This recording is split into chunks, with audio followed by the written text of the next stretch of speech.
স্বাগতম জনাইছো আপোনালোকক মোৰ ইউটিউব চেনেললৈ। এটা কথা হৈছে যে ৰিচেণ্টলি যিটো মাননীয় মুখ্যমন্ত্ৰী মহোদয়ে এটা আপোনালোকৰ লাইভ দিছিলে, তাতে এটা বস্তু তেওঁ তাতে বহুতখিনি কথা কৈছিলে। ৰিজাল্টৰ পৰা লৈ পেলাই পৰীক্ষা কেতিয়া হ'ব, কেনেধৰণে পৰীক্ষা হ'ব, বহুতখিনি কথা কৈছিলে। কিন্তু তাৰ মাজতে এটা বহুত ইম্পৰ্টেণ্ট কথা তেওঁ কৈছিলে, যিটো আমি যিটো এডিআৰি আছিলে, সেই এডিআৰি সময়ৰ পৰাই আমি কৈ আহিছিলোঁ। আৰু সেই বস্তুটো তেওঁ এইবাৰ উপস্থাপন কৰি পেলাই তেওঁ ক্লিয়াৰলি দুটামান কথা ক'লে। কথাটো হৈছে যে আপোনালোকে জানে এডিআৰি পৰীক্ষাত দুটা ভাগ থাকে, এটা হৈছে তৃতীয় বৰ্গ, এটা হৈছে চতুৰ্থ বৰ্গ, অৰ্থাৎ 4th গ্ৰেড। চ' গ্ৰেড 4 যিখিনি চাকৰি থাকে তাতে আপোনালোকৰ দুটা ভাগ থাকে, এটা হৈছে ক্লাছ 8 পাছ আৰু এটা হৈছে ক্লাছ 10 পাছ। চ' এই অষ্টম শ্ৰেণী উত্তীৰ্ণ আৰু দশম শ্ৰেণী উত্তীৰ্ণ যিখিনি পদ থাকে সেইখিনিৰ ক্ষেত্ৰত হায়েষ্ট এডুকেশ্যনেল কোৱালিফিকেশ্যন হয় মানে দ্বাদশ শ্ৰেণী, অৰ্থাৎ ক্লাছ 12 পাছ। চ' যদি কোনোবাই হায়াৰ ছেকেণ্ডেৰীতকৈ বেছি যদি কোনোবাই পাছ কৰিছে, অৰ্থাৎ পঢ়িছে, যেনে ধৰি লওক আপোনালোকৰ কোনোবাই যদি ডিপ্ল'মা কৰিছে তেতিয়া সেইটো হায়াৰ ছেকেণ্ডেৰী ইকুইভেলেণ্ট ধৰা হয়। চ' সেইটো প্ৰব্লেম নাই। কিন্তু যদি কোনোবাই গ্ৰেজুৱেশ্যন কৰিছে, যিটো প্ৰপাৰ আপোনালোকৰ ডিগ্ৰী হয়, চ' সেইটো যদি কোনোবাই কৰিছে, দেন সেই লোকসকলে এই গ্ৰেড 4 চাকৰিত আবেদন কৰিবৰ কাৰণে তেওঁলোক অযোগ্য হয়। কাৰণ তাতে লিখাই আছে যে হায়েষ্ট কোৱালিফিকেশ্যন হৈছে মানে HS লেভেল। অ'কে, চ' এইটো দিয়া আছে। কিন্তু বহুত মানুহে কি কৰে, তেওঁলোকে নিজৰ কোৱালিফিকেশ্যন লুকুৱাই ৰাখে, বহুতে এমপ্লয়মেণ্ট এক্সচেঞ্জত তেওঁলোকে আপডেট নকৰে। তেনেকুৱা ধৰণে লুকুৱাই পেলাই তেওঁলোকে চাকৰিত আবেদন কৰে আৰু তেওঁলোকে তাৰ পাছৰ পৰ্যায়ত তেওঁলোকে চাকৰি লয়। এই বস্তুটো যোৱাবাৰ এডিআৰি মানতো আপোনালোকে ভিডিঅ'বিলাকতে লিখে যে আমুকজন ল'ৰাই আমি জানো তেওঁ গ্ৰেজুৱেশ্যন কৰিছিলে, তেওঁ গ্ৰেজুৱেট হয়, চাকৰি আবেদন কৰাৰ আগতেই তেওঁ গ্ৰেজুৱেট হয়, তেওঁ চাকৰি পালে, তেনেকুৱা ধৰণৰ বহুতখিনি কথা কয়। কিন্তু সেই বস্তুটো কি হৈছে, কোনো নিশ্চিত হেৰি নাছিলে যে এই লোকজনক কেনেকৈ ধৰা পেলাব পৰা যায় বা তেনেকুৱা ধৰণৰ একো নাছিলে এটা মানে ছিষ্টেম। এই যিখিনি অ'ভাৰ কোৱালিফাইড কেণ্ডিডেট আছিলে, যিসকলে গ্ৰেড 4 চাকৰি লৈছিলে, সেইটো আপোনালোকেও বহু সময়ত বহুত ঠাইত, মোৰ ভিডিঅ' বুলি নহয়, বেলেগ বেলেগ জেগাতো আপোনালোকে কমেণ্ট কৰি থাকে। একচুৱেলি চাবলৈ গ'লে তেওঁলোকে যিটো ৰিক্ৰুটমেণ্ট ৰুল আছিলে সেইটো তেওঁলোকে ভংগ কৰি পেলাই, তেওঁলোকে ফ্লাউট কৰি পেলাই বা ফ্ৰড কৰি পেলাই তেওঁলোকে সেই চাকৰিটো তেওঁলোকে লৈছে সঁচা অৰ্থত। আজি সেইটো বস্তু বহুতে জাষ্টিফাই কৰিব আহিব যে গ্ৰেজুৱেশ্যনৰ ল'ৰাখিনি ক'ত যাব, তেওঁলোকে গ্ৰেড 4 চাকৰিটো পালে বহুতৰ চকু চৰহা হৈছে, তেওঁলোকে কথা শুনাইছে, কিবা হৈছে। But that is not the thing. যিটো ৰুল আছে সেই ৰুল মতেহে আপোনালোক চলিব, হয় নাই? চ' যদি কোনোবাই ৰুল ব্ৰেক কৰি যদি কৰিছে, সেইটো মানে এটা ভায়লেশ্যন হয় আৰু সেইটো এটা মানে ক্ৰিমিনেল অফেন্স হয়। চ' সেই বস্তুটো আজি যদি তেওঁ গ্ৰেজুৱেশ্যন কৰা ল'ৰা এটাই লৈছে, যিজন একচুৱেলি ডিজাৰ্ভিং আছিলে, যিসকল ক্লাছ 8 পাছ বা ক্লাছ 10 পাছ যিসকল আছিলে, তেওঁলোকে নাপালে পদ এটা। চ' সেই বস্তুটো গুচি গ'ল, সেইজনে পাব লাগিছিলে, তেনেকুৱা ধৰণৰ কথা। চ' বৰ্তমান সময়ত মাননীয় মুখ্যমন্ত্ৰী মহোদয়ে সেই বস্তুটো ক্লিয়াৰকৈ তেওঁ সেই কথাটো কৈছে যে এইবাৰ তেওঁলোকে এডিআৰি 2ৰ ক্ষেত্ৰত তেওঁ সেই বস্তুটো আনিব বিচাৰিছে। আমি ভাল পাইছোঁ, ইয়াৰ আগতেও আমি বহুতবাৰ আমি চিঞৰ বাখৰ কৰি আছোঁ, কিন্তু ফাইনেলি সেই বস্তুটো তেওঁ যিহেতু ঘোষণা কৰিছে, আমি বহুত মানে সন্তুষ্ট সেই বস্তুটোত, যদিহে মানে সঁচা অৰ্থত সেই বস্তুটো কৰেগৈ আৰু তেতিয়া।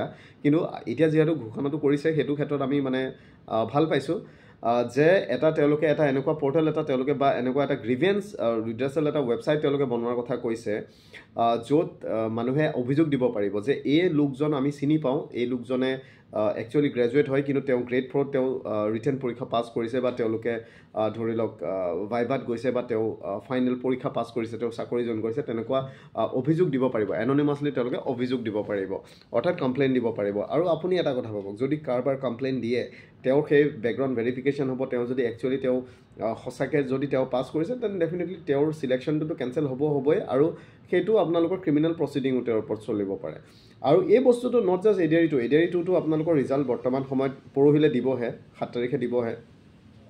যদি এই বস্তুটো হয়, যদি তেওঁলোকে ৰোল আউট কৰে, যদি এডিআৰি 1ৰ যিসকলে চাকৰি পাইছিলে গ্ৰেড 4ৰ চাকৰি, চ' তেওঁলোকৰ ক্ষেত্ৰতো যদি কোনোবাই যদি কমপ্লেইন যদি ফাইল কৰে, যদি সেই বস্তুটো ৰিভিউ হয়, তেওঁলোক যদি গ্ৰেজুৱেট বুলি যদি মানে প্ৰমাণিত হয়, দেন আই কেনট চে যে আপোনালোকৰ হ'ব কি। কাৰণ সেই বস্তুটো মই আগৰ পৰাই কৈ আহিছোঁ, কাৰণ এনেকুৱা ধৰণৰ কেছ বহুত দেখিছোঁ যে চাকৰি মানে 2 বছৰ 1 বছৰ থাকোঁতেও মানুহক টাৰ্মিনেট কৰা হৈছে। চ' কোনো ধৰণৰ ফ্ৰড বা ফৰ্জাৰী কৰি পেলাই বা যিবিলাক ৰিক্ৰুটমেণ্ট ৰুল আছে সেইবিলাক মানে আওকাণ কৰি পেলাই আপোনালোকে চাকৰি লোৱাৰ চেষ্টা নকৰিব। কাৰণ চাকৰি এটা পাবলৈ যিমানটো টান, যাবলৈ সিমানটোৱে টান। কিন্তু যদি আপোনালোকে ফ্ৰড কৰি পেলাই লৈছে, যাবলৈ সিমানে সহজ, আৰু পাছৰ পৰ্যায়ত আপোনালোকে কোনো ধৰণৰ কেতিয়াও চাকৰি নাপাব। চ' এই বস্তুবিলাক মনত ৰাখিব, এনেকুৱা ধৰণৰ হেৰি নকৰিব।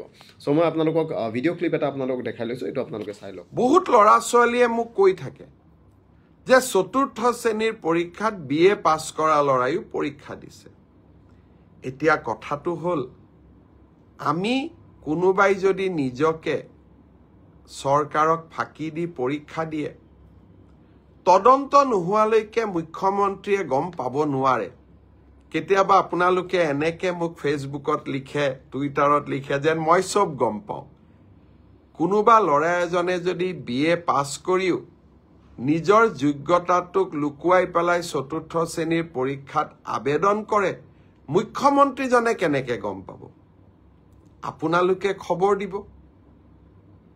আপোনালোকক আমি সুবিধা দিম যে এনে যিসকল লোকে আপোনালোকে দেখিব যে লিখিত পৰীক্ষাত পাছ কৰিছে কিন্তু এডুকেশ্যনেল কোৱালিফিকেশ্যনক তেওঁলোকে লুকুৱাই ৰাখিছে আমি সুবিধা দিম আপোনালোকক অভিযোগ দিয়াৰ বাবে যাতে অৰেল পৰীক্ষা হোৱাৰ আগতে বা মৌখিক পৰীক্ষা হোৱাৰ আগতে আমি আপোনালোকৰ অভিযোগবোৰ নিৰ্দিষ্ট ইউনিভাৰ্চিটি লগত কথা পাতি আপোনালোকৰ অভিযোগবোৰ যাতে আমি নিষ্পত্তি কৰিব পাৰোঁ তেওঁলোকে কৈছে যে মৌখিক পৰীক্ষা অৰ্থাৎ ভাইভাৰ আগতে তেওঁলোকে মানে পদক্ষেপ ল'ব যদি কোনোবাই কমপ্লেইন দিয়ে তেওঁলোকৰ বেকগ্ৰাউণ্ড ভেৰিফিকেশ্যন কৰি পেলাই তেওঁলোকে সেই সকলো লোককে তেওঁলোকে ডিছকুৱালিফাই কৰিব আৰু হয়তো ক্ৰিমিনেল প্ৰচিডিঙো চলিব পাৰে আৰু সেইটো ভাইভাৰ আগতে তেওঁলোকে লোৱাৰ কথা কৈছে চ' যদি আপোনালোকে কাৰোবাৰ চিনি পায় আপোনালোকে কমপ্লেইন দিব পাৰিব আৰু সেই বস্তুটো তেওঁলোকেও গ্ৰহণ কৰি পেলাই তাৰ ওপৰত বিহিত ব্যৱস্থা